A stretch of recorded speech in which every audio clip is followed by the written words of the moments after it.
Morning, Sunshines. First thing we're going to do today is talk about the play The Importance of Being Earnest. Now, if you were one of the people that was assigned The Importance of Being Earnest to present to the class, you can email me your research or your project, and I'll make sure that it gets disseminated to the rest of the class. But just because we're doing things in a different way, I'm going to just talk briefly about The Importance of Being Earnest. Again, if you have any questions about the play, feel free to contact me or email me, and I'll try and answer the questions as best you can. But The Importance of Being Earnest is a very light, very frivolous play that was written by Oscar Wilde in 1895. It talks about there are two friends, Jack and Algernon. Algernon lives in the city and Jack lives in the country.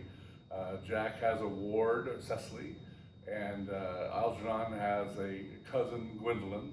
And when Jack travels to the city, he takes on the pseudonym of Ernest, so that in case he gets in trouble for doing whatever wild and crazy things he's doing in the city, when word gets back to the country that some idiot named Ernest had been doing these bad things, no one will know that it's Jack. And Algernon discovers this because his lighter case is addressed to Jack, and he thinks his name is Ernest. And so he discovers this ruse that Jack is pulling on the public, and Jack is at Algernon's and has fallen madly in love with Gwendolyn and has proposed marriage to her. There is Jack's aunt, Algernon's aunt is named Lady Bracknell, and Jack goes to Lady Bracknell and asks for Gwendolyn's hand in marriage, and she refuses to allow him to marry him because he's not from society. So Jack and Algernon travel to the country, and Algernon arrives and decides to introduce himself to Cecily as Ernest, because he knows that she has never met Ernest, because Ernest is Jack's pseudonym. And so she's very happy to meet him. They fall madly in love, and at some point in the course of the play, Algernon, as Ernest, asks Cecily to marry him, and she's very excited because she's always wanted to marry a man named Ernest. So the play moves on, and it is discovered that the fake names are discovered. The two ladies have a conversation in which they both claim to be in love with Ernest, and they discover that both guys are fooling them by changing their names to Ernest. And so Cecily calls off the wedding and says there won't be any wedding because his name is not Ernest, at which point it is discovered that Algernon was actually adopted, and that there was this, the maid, or the nursemaid to Gwendolyn, to Cecily, was a woman named Mrs. Prism, and 28 years before the play, Mrs. Prism had been at the railroad station and was working on a manuscript, and actually put the manuscript in a perambulator and took the baby and put it in her briefcase and left the briefcase at the railway station. And Algernon just says, "Oh, well, my lord, I was adopted and I was discovered in a briefcase," and the briefcase they discover has Mrs. Prim's initials on it. And so he figures out that he is indeed related to this family, and his given name was indeed Ernest. And so Cecily, and because he is Jack is now part of the family and has money, Lady Bracknell agrees to let Cecily marry Algernon, and also to let Gwendolyn marry Jack. If that's not confusing enough, I don't know what is. But again, there's not a lot of deep meaning to anything. It is just a mockery of Victorian society and the rules of Victorian society, and that's the type of play that Oscar Wilde typically wrote. Oscar Wilde was part of a movement in politics called the Aesthetics. That was their movement in art. They believed that art should be for art's sake. You should just be able to write a play just to write a play. You should be able to write if you want to paint a picture, it shouldn't have any underlying or hidden meaning or try to change the public's view on anything. They were tired of people trying to put political things into plays, which is ironic because of what we're going to discuss here, but he is able to become one of the most influential playwrights as far as political purposes are concerned. One of the plays that he also wrote, he only wrote 9 plays. He also wrote a novel called The Portrait of Dorian Gray, and you may have heard of that. In the play, in the novel, the Portrait of Dorian Gray, the character, the man Dorian Gray, never ages, but his painting above the fireplace keeps getting older and older and older. Basically, it's a play or a book about vanity and how we all, or at least the Victorian society, was very hung up on looking young and feeling young and all that sort of stuff, as opposed to celebrating any of and all of us at our age and physicalness and all that sort of stuff. Oscar Wilde traveled the world. As a matter of fact, he gave a political speech in the 1890s at the Springer Opera House in Columbus, Georgia. So he was certainly someone who went around. He was also known as a fashion guru. He was somebody they wore a cravat.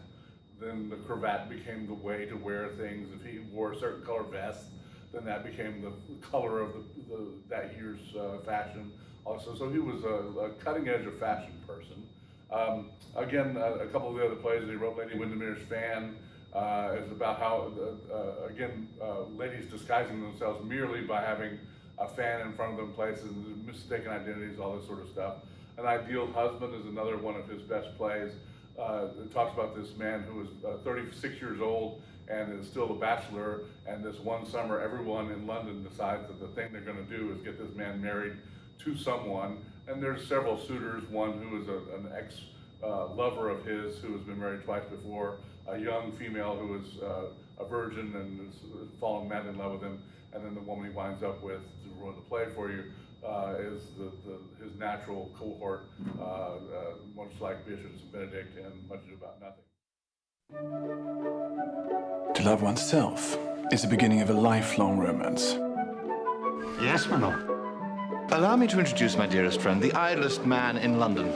I'm sure you were very badly brought up. I was. I wish I had brought you up. I'm sorry I didn't. Of all the men in England, Lord Goring is the most determined to stay single. You are 36 and you must get a wife. Shh. I only admit to 32. Until an old flame came into town. Are you not just a little bit pleased to see me? Possibly even less than that. With scandalous news about his best friend, Sir Robert Chiltern, a rising star in Parliament. Yours is a very nasty scandal, Sir Robert. Good heavens. Now, the fun is about to begin. I'm afraid I should make you a very bad husband. I don't mind bad husbands. I've had two. You were talking quite seriously.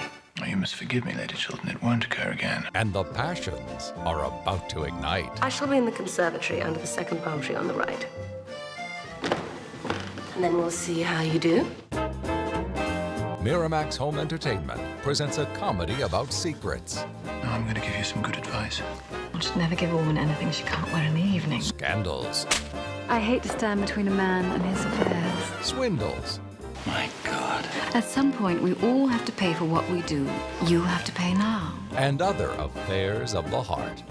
Would you stake your liberty? I accept your wager in all confidence. You do? I do.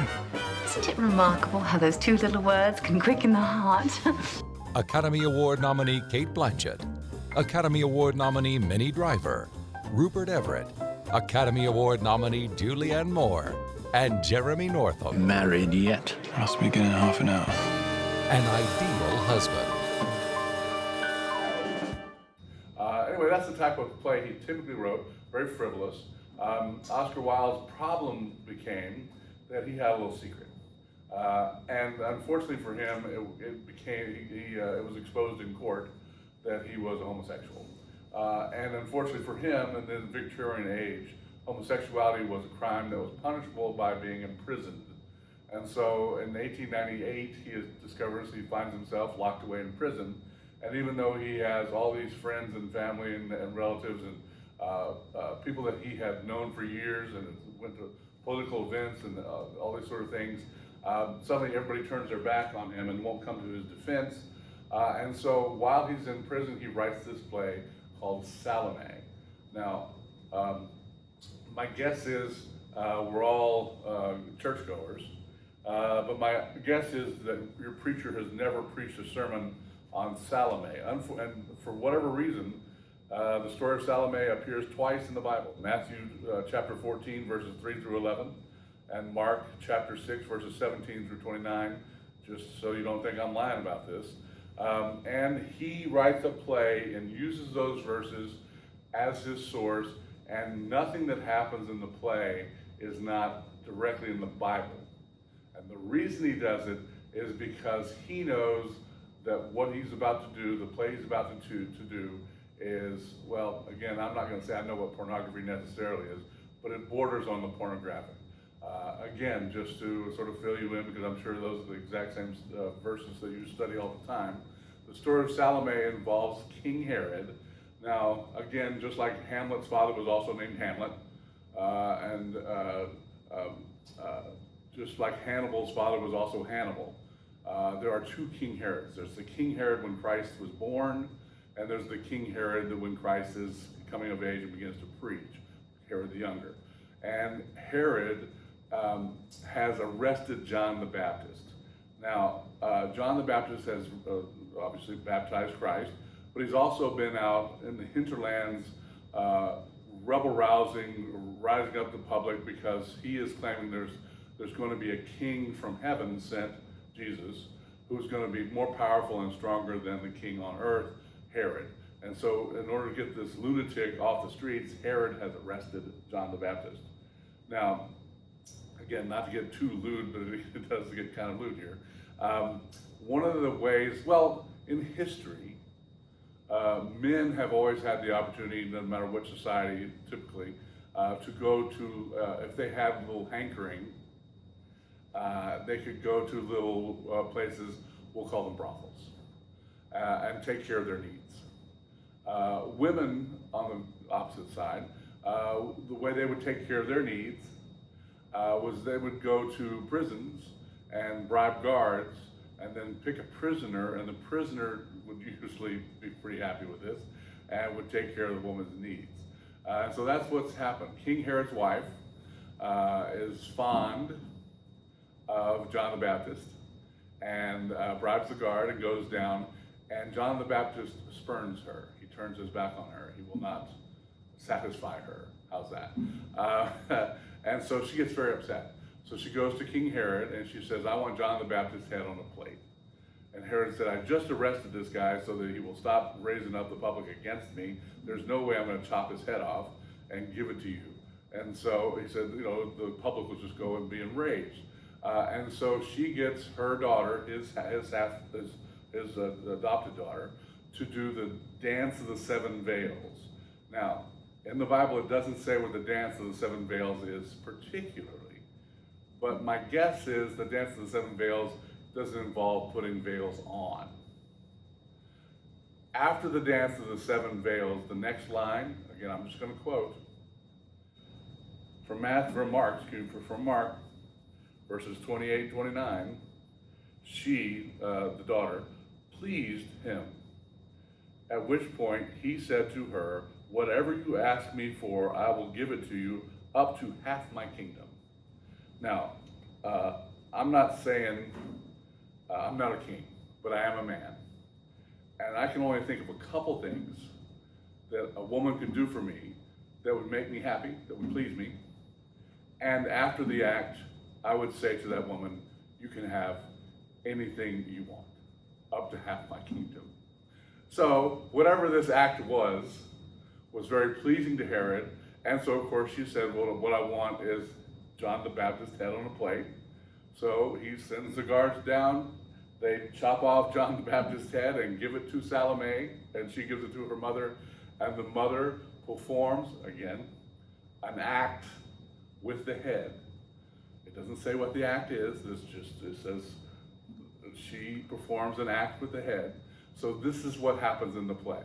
The play is immediately closed for lewdness. Now, the problem with this is, again, I'm going to assume that I'm just going to use Playboy as an example. I'm not saying it's pornographic, I'm not saying it is, but just as an example, if it were to be pornographic, not everything in Playboy is pornographic. There are ads in there, there are articles, there are letters to the editors, there's a lot of things that aren't pornographic. It's just that there are things that could potentially be pornographic. There's not everything in the Bible is pornographic, but this story appears not once, but twice in the Bible. And if you're going to close a play based on this information down because it is lewd, what are you also saying is lewd? And so it creates this political turmoil where suddenly the church finds itself having to defend the Bible against the accusations that the Bible itself is lewd. And so there is a great consternation among the masses, let's just put it that way. Now, fortunately, I want to say, for everyone involved except Oscar Wilde, in 1900, Oscar Wilde dies of meningitis. And they quickly put this thing away. But it showed to others the way that plays could be used to have a political influence over the system. Yes? And the person who noticed it most quickly was a man named George Bernard Shaw. Now, George Bernard Shaw was born in Ireland, as Oscar Wilde had been born in Ireland, so they're both technically Irish, even though they're both living in London. Let's see here. Oscar Wilde, I think I missed this, but was born in 1854 and died in 1900. George Bernard Shaw was born in 1856, so he's a couple years younger, but he lived to 1950. And for the first 30 or 35 years of his life, George Bernard Shaw was the critic for the London Times. Now, at this point in time, if you were the critic, it wasn't just that you were the political critic or you were the movie critic, of course they didn't have movies then, or you were the food critic. If you were the critic for the London Times during this time period, you used all those things. Whatever about society you wanted to criticize, the food, the politics, the performances, plays, whatever it was, he was the critic for the London Times. And he also had a political organization that was called the Fabian Society. Now, what I'm about to say is going to sound really familiar to you, but trust me, this came first. The Fabian Society had three basic beliefs. One is in this idea of a life force. Now, for those of you who are into Star Wars, it is everything you know the life force to be. It is this energy that connects all of us. It goes through us. It is connected to the plants, to the animals. I may have already told you this story, and if I haven't, I apologize for it. When I was in your age in college, I worked at a place called Taco Bueno, and one Sunday morning I was driving to work. I was not speeding, just driving down a residential neighborhood street, and a little boy and his dog were playing frisbee, and the boy threw the frisbee out it just happened to go into the street right in front of me, and this dog ran out, and I didn't see the dog in time, and I hit the dog and I killed the dog. It's 40 years later, 35 years later, and I still feel guilty about killing this stupid dog. But it is that energy that connects us all, that knows that there is a life energy in that thing that is no longer there. Just to finish the story, I got out of the truck and the father came out and said, "Go away." So there's nothing you can do. The dog is obviously dead. He said, "I'm just so happy it wasn't my little boy." So again, I felt horrible for the little boy, but and I still feel guilty about killing the dog, 30 years, 35 years later. But that's what he means by the life force. There's something that joins us all, that gives us this emotional appeal for others. When we see others that are sick or suffering, we feel for them. We emote for them, right? We're not individuals. We are connected at some point with the life force. Again, the second thing they believe in is this idea of creative evolution. Not just evolution the way that Darwin explained it, with the survival of the fittest, but the fact that every time somebody invents something, you now can go beyond that. I'm going to say one of the great inventions in the history of the world, something you use pretty much every day and don't even consider it, is indoor plumbing.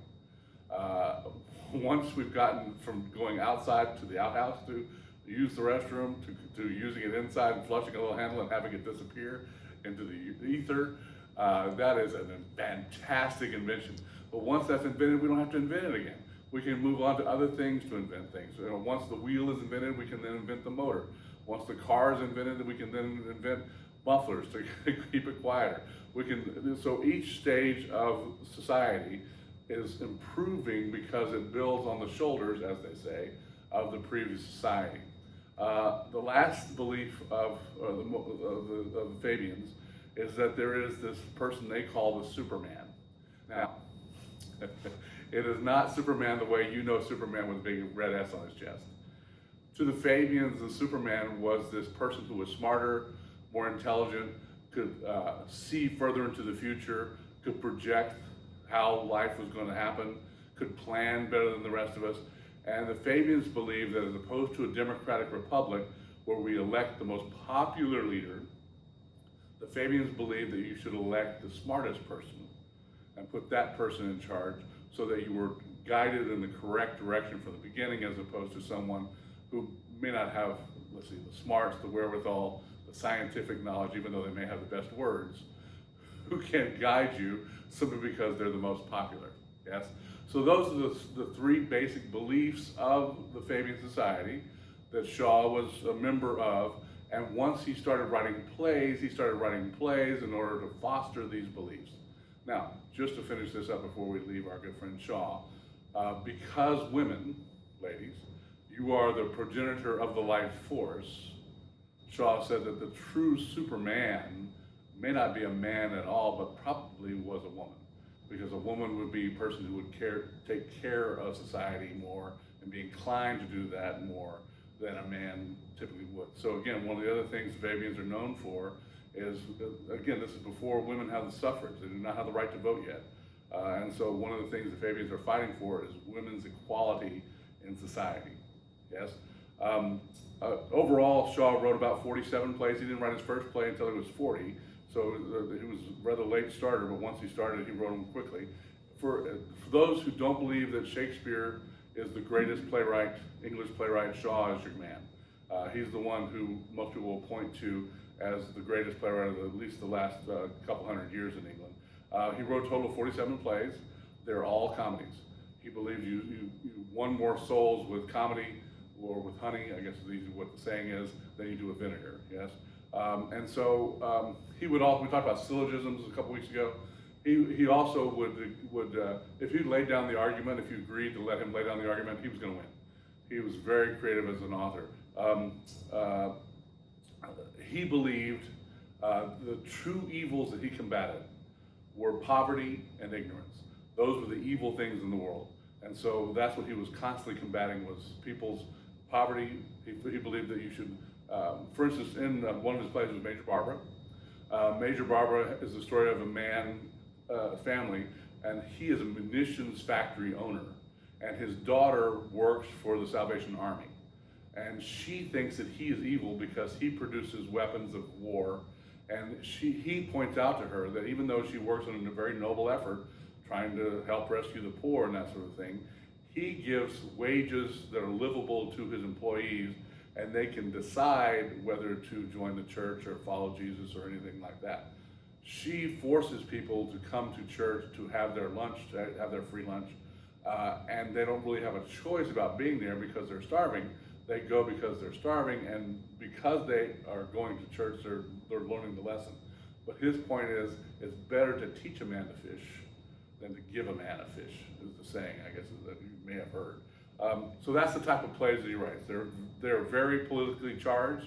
He knows that he's after a political response from his audience, but as opposed to Brecht, who was very much over the head, slapping you in the head, saying, get out there and change the world, Shaw was just very clever at shaping the argument so that you would understand the way society worked and work toward the betterment of society, again, opposing poverty and illiteracy as best you can.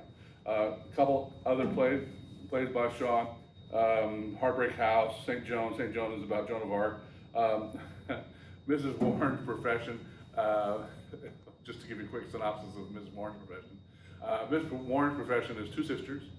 One has had a daughter out of wedlock, and the daughter, takes place beginning on the daughter's graduation day. And she discovers that her aunt had paid for all of her college education, had paid for the survival of her mother and herself over the years. But she also discovers the way that she had done it was by prostituting herself as a high-end call girl. The play sort of looks like it's an argument whether it's better to be a prostitute or better to be a mother. really what it's about is about the fact that society doesn't give women any options other than being those two things. There isn't a workforce, and again, we're talking about the end of the 19th century, where women aren't allowed in colleges. You can't go to school. It's not that you couldn't get in because you're not smart enough. It's just that you're not allowed. And so Shaw is pointing out that society gives women so few choices that really the only way they're able to survive is to either prostitute themselves or become wedded. And so at the end of the end of the play, they reconcile all that sort of stuff. But that's, again, the type of play that he writes. They're very politically charged. He was the first playwright to win a Nobel Prize in 1925. Again, we talked about how Pirandello won one in 1936.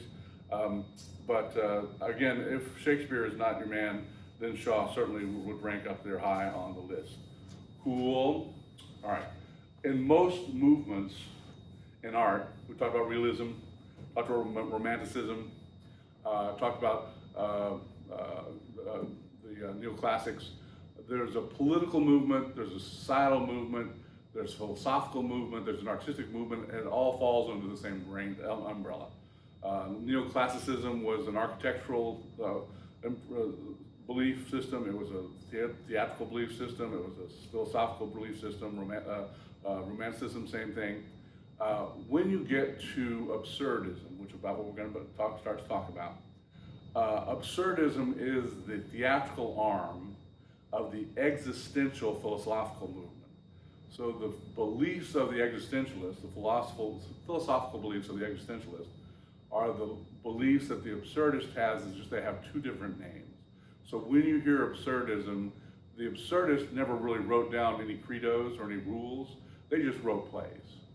The philosophers, that's hard to say, the philosophers are the ones who came up with the rules of existentialism. So the rules of existentialism are the rules the absurdist follows, yes? Which is why we're going to talk a little bit about existentialism. Existentialism is a philosophical movement that begins towards the end of the 19th century, certainly by the beginning of the 20th century, and certainly by the beginning of the First World War. Existentialism, as again, we talked about Nietzsche, and how Nietzsche believed that God was dead, but he didn't say there was no God. The existentialists go all the way. The existentialist first rule is there is no God. There is no stronger power. There's no divine purpose. There's no reason we're all here. We are all just on this planet spinning around the sun as an arbitrary fact of nature. Yes?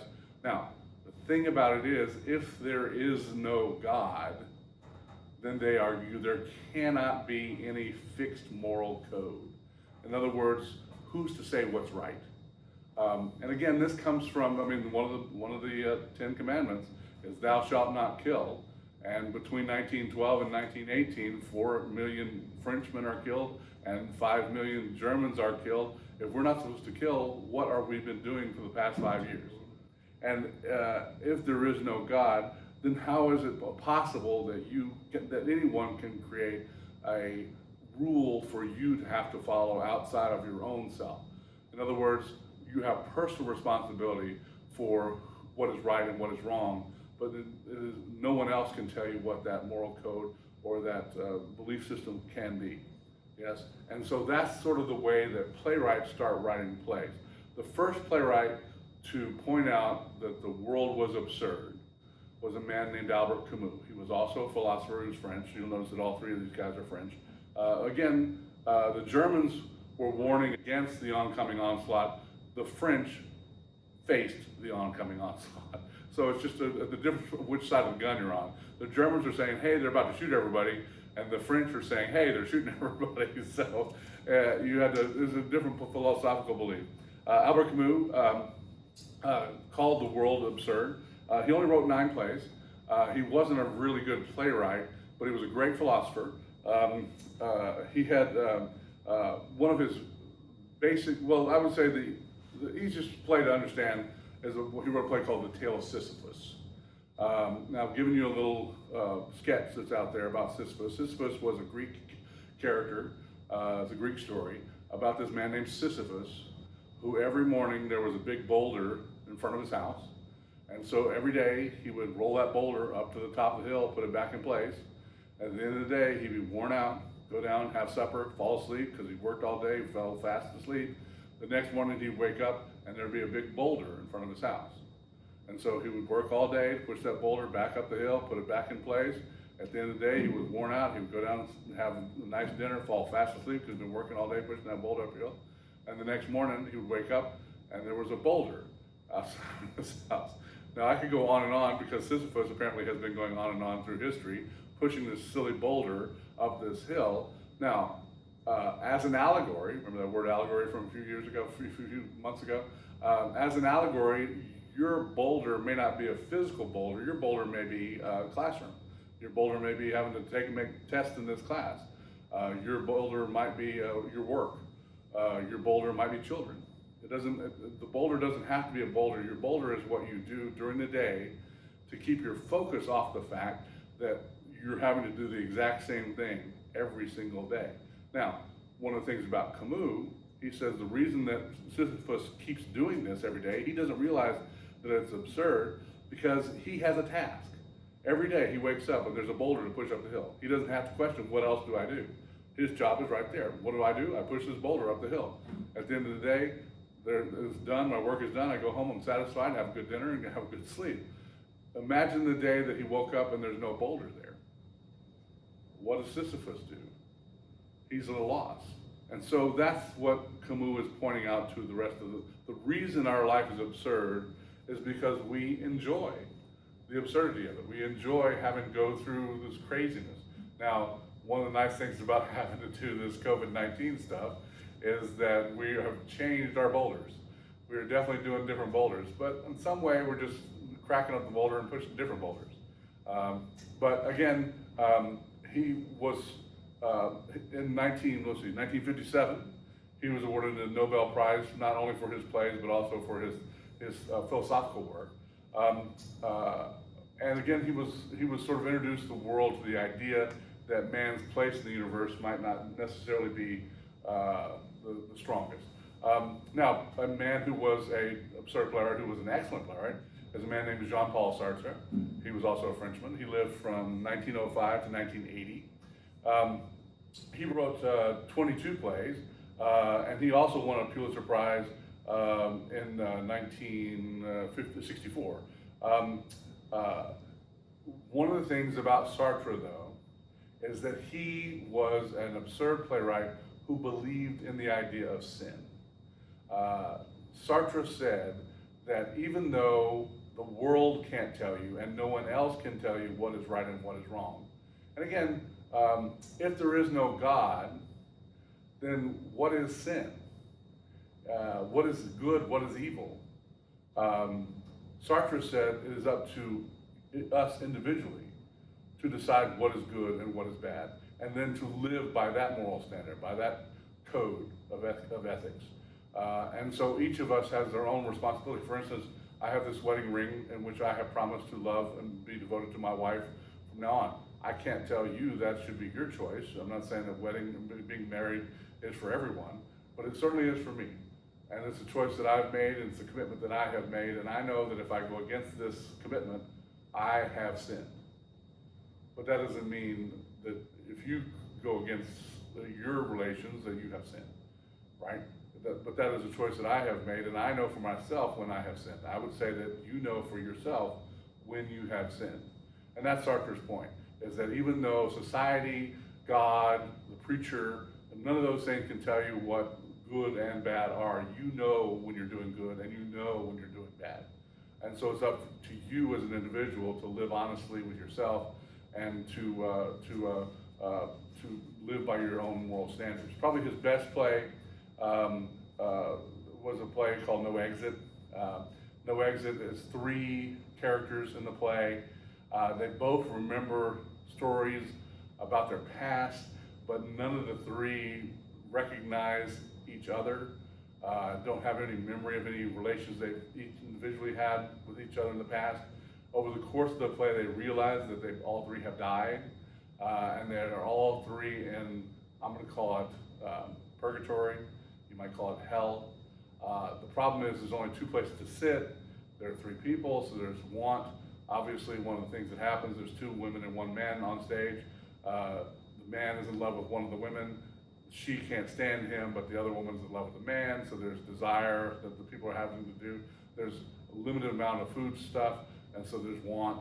And that one of the things about the play is that they realize that they're going to be together for eternity, and they're going to have to learn how to live with each other. Now, allegorically, don't you love my allegoricals? Allegorically, we are more than three people, but we all still are stuck on this planet together. And while there are, many more people and many more places to sit and much more food and all that sort of stuff, there still are limited resources for all those things. And so we still have to figure out, by allegory, how to live with each other for the rest of eternity. So again, that's the type of plays that Sartre wrote. Again, I'm not saying the philosophy is any better. The plays certainly are better. They're much easier to watch and to sit through than Caligula, which is one of the plays by Camus, which is about the abuse of power, and it just is gory. But that's neither here nor there.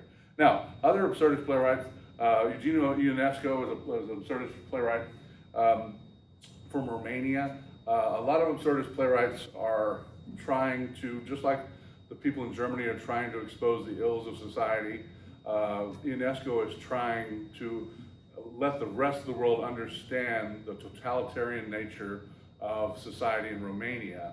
And his big thing is that we all live in a void. We are all individuals, and no matter how much we may or may not connect to each other, live amongst each other, talk to one another, we really have no physical connection. We all are individuals. One of his plays is a play called The Ball Soprano. And in The Ball Soprano, there are several scenes, but this is one of my favorites, is that there's a husband and wife who walk into the room and they don't recognize each other. And then as they're having a conversation, they realize they're from the same town, that they rode the same train, that they both have wedding rings on, and oh my God, they're a married couple. But it really is like people who have Alzheimer's or something discovering the world. Anyway, the characters speak jibber jabber to each other. They're non-intelligent. One of the things he was from Romania, but he was learning to speak French when he came up with the idea for the play, because he would learn certain words and then of French, and then suddenly people would start going off and just speaking French, and he would lose total track of what the conversation was, because he only had a limited knowledge of what the conversation was. So he felt that he was very much like these characters, where people were saying things and he understood that they were words and had meaning, but he had no idea what the meanings were, which is very much The Ball Soprano. And The Chairs is another one of his classic plays. In The Chairs, you have two old people who are setting up chairs in an auditorium for a very important speech that's about to happen through the course at the end of the play. Each of them starts guessing what the political purpose of the play is, and they convince each other that it's going to be a horrible day and a horrible speech, and they're setting it up for someone who is Hitler-esque, not necessarily Hitler, but for someone who is going to abuse their power. And so they decide that at the end of the play, the two people decide that the best way to handle this is to jump out the window and commit suicide. And then the person shows up to give the speech, and he winds up being a deaf mute, so he can't see anything, he can't hear anything, he can't say anything, so he stands quietly on stage, and we then become the audience that is watching him. So again, it's just, and the last one, and there's a little video clip of this if Cody wants to put it on there, but The Rhinoceros is a play about how the government decrees ways that you should act at the beginning of the play, and basically through the course of the play forces everyone in society to change into a rhinoceros. And so the play focuses on this last couple who are defiant and refuse to become rhinoceroses. And of course, I guess, again, allegorically, the rhinoceros is a brute. It's it has no feeling, it has no caring, it is anti-human in its nature. And at the end of the play, the very last character, well, he may or may not become a rhinoceros. It's up to you to decide. One production I saw, there was this, 20-foot wide, 20-foot tall elephant foot that came down and crushed him at the end of the play, which is just, it's just weird to think about things like that. Anyway. People who try to hang on to their individuality always come to a bad end.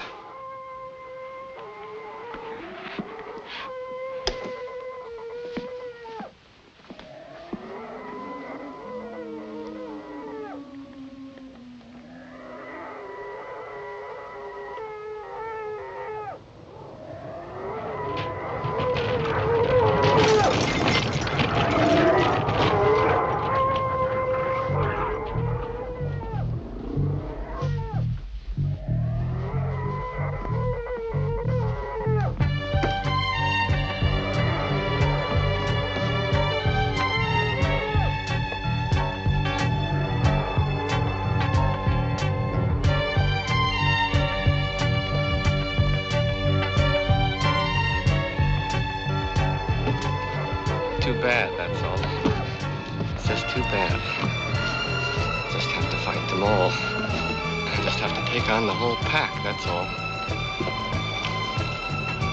Never thought I'd have to take on the whole pack. Just have to take on the whole pack. I'm just gonna have to fight them all. Never really had to fight before.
Wrote. They're all comedies. He wrote 22 plays total, or excuse me, 28 plays total. And it talks about chance. Things are very arbitrary in his plays, and they just happen out of, there's no cause to a Beck relationship again. The best of the absurdist is a man named Samuel Beckett. And Samuel Beckett may be easily one of the best playwrights of the 20th century. Beckett was born in 1906 in Ireland. He lived to be into 1989, so he lived a nice ripe age. When he was young, his family was Catholic, and when he was very young, his father passed away. Now, I'm not sure what you may know about Ireland and their history of anger between the Irish and the Protestants, but there was many years when there were a civil war in Ireland because of the Protestants, which are mostly the south of Ireland, and the Catholics, which were mostly the north of Ireland. And when he was in his teens, his mother remarried, and she remarried a Protestant who he had been taught his whole life to hate. And so when he was 16 years old, he left home, moved to London, and eventually joined the Peace Corps and moved to France in the 20s to help France resettle after the First World War. Basically think of it as the Peace Corps. That's the thing you would know best in relationship to Beckett that's happening today. Anyway, he joined the Peace Corps and he started becoming French and living in France. And during the Second World War, he became a member of the French underground. As a matter of fact, he was twice decorated for blowing up things and causing great German dissidents. Basically, one of the things he did, for instance, one time he blew up this hotel and killed all these German officers. And the thing about it was, because he wasn't actually French, he didn't mind having a few French casualties, knowing that the generals he was killing, the German generals, were far more important to the war effort than having to lose a couple of maids and that sort of stuff. And so the people he was serving with were very reticent to pull out those kind of tasks because it would have some French casualties, whereas Beckett was like, the only good German is a dead German, and so he outweighed that. There was one time he got an award for his group was starving, and he killed a cow that fed them for the next month. Again, I don't know if you've ever had the opportunity to kill a cow, but a single cow makes a lot of meat. There's just a lot. Well, some were starving, but he was able to feed his troop for about 3 months, excuse me. And so he was given an award for that. After the war in 1946, he did the same thing. He and a group of people he was with were starving, and he killed a cow and he was arrested for it and put in prison for it. Why? Because this cow was personal property. And it was at this point in his life where he was in prison and sitting around thinking to himself, life really is crazy. One time I do the same act that I did before. The last time I was given an award was ballyhooed, everybody raised me on their shoulders. This time I'm put in prison, lock and key. And so he starts writing plays while he's in prison in order to explain the nature of humanity and its absurdities. One of his plays, one of my favorite plays by Beckett, is a play called Crap's Last Tape. Crap's Last Tape is about this man, Crap, who is celebrating his 90th birthday, and he is going back in time and listening to all these tapes that he has made of himself over time, talking about his life at the time and how much he loved this woman or didn't love this woman or loved the sound of the woman next door singing or whatever, but just recorded incidents in his life over the course of time. And in the course of listening to these tapes, he says words that he no longer remembers the definition of. He has to look up things. He has to find dates, and he's got all these tapes. Again, it's a lot like Facebook nowadays, where they say 10 years ago today, this happened. A lot of us record our lives pretty much on a daily basis, maybe not to the extent that crap did. Certainly not cataloging it the way that crap did. But it is certainly something that is not unknown to many of us as far as recording our everyday activities day to day.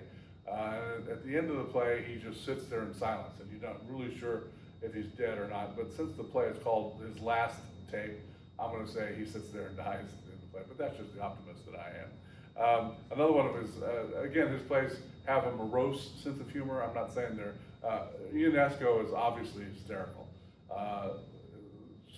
Beckett is a little less obvious. His comedy is more subtle, less over the head with it. In Happy Days, you have, I don't know if you've ever seen Sesame Street, but there's a character in Sesame Street named Oscar the Grouch, and he lives in a trash can. And Oscar is very happy living in the trash can. I don't know if you know this, but Oscar has a wife. Do you know what Oscar's wife's name is? It's Winnie. And Winnie is in Happy Days, they're the two characters that are in Happy Days, and they are living in trash heaps. They think they're very happy living in their trash heap. And then suddenly the husband discovers that he's got a banana peel, and the woman doesn't have a banana peel. So then there's, of course, the taunting of, you don't have a banana peel, ha ha ha. Well, we realize that the two of them are living in trash heaps. Now, it isn't obvious to them that they're living in trash heaps. It isn't obvious to us that we may have the trappings of our life around us, but the trappings of our life are things that hold us to where we are and give us definition, and those things could be viewed by others as maybe a little trashy, let's just say. But the woman is like, oh, happy days, and so it's a very light little comedy about how we just don't change our situation because we tend to be happy with where we are and what we do. Probably the single greatest, absurdist play ever written is a play called Waiting for Godot. I've included a link here to a full video of Waiting for Godot. It is not assigned to you, but it is one of the options that we're going to have next week. We were supposed to go see the Theater AUM production, and my guess is, it hasn't officially been canceled, but my guess is it is not going to happen. There may be still a video stream, and if that happens, I'll connect you to that, so that's still a possibility. But barring that, Waiting for Godot is one of the plays, I'm going to give you an option of 3 plays, that you could watch to write your last paper on, paper number 3, by watching that video and then writing your response to the play as you see it, your reaction to the play. And so Waiting for Godot is also in your book. Now, you could also write it as an extra credit paper, even if you want to go ahead and write it. And if we do the play and do a live stream, you can still write a review of the play we're doing, and then also receive extra credit for Waiting for Godot. Waiting for Godot is about 2 guys, Pogo and Nano, who are standing there waiting for Godot. Now, it never describes who Godot is or what Godot is going to give them or why they're waiting for them. We just know they're waiting on the side of the road for this guy. They talk about how they have rocks in their shoes. They contemplate suicide at one point. At one point, another couple of people show up who are even crazier than the 2 of them. And they discuss what they're doing, and they say, we're waiting for Godot. And so the other 2 people say, well, can we wait with you? Sure. So they wait, and they talk about stuff. I don't know if you've ever seen the gag where 2 people are pulling on one side of the rope, and they start pulling on the rope, and it goes full stage. And then by the time they get to the other side of the rope, the same 2 people are pulling on the other side of the rope. That's from this play. There's comedic events like that happen in the course of the play.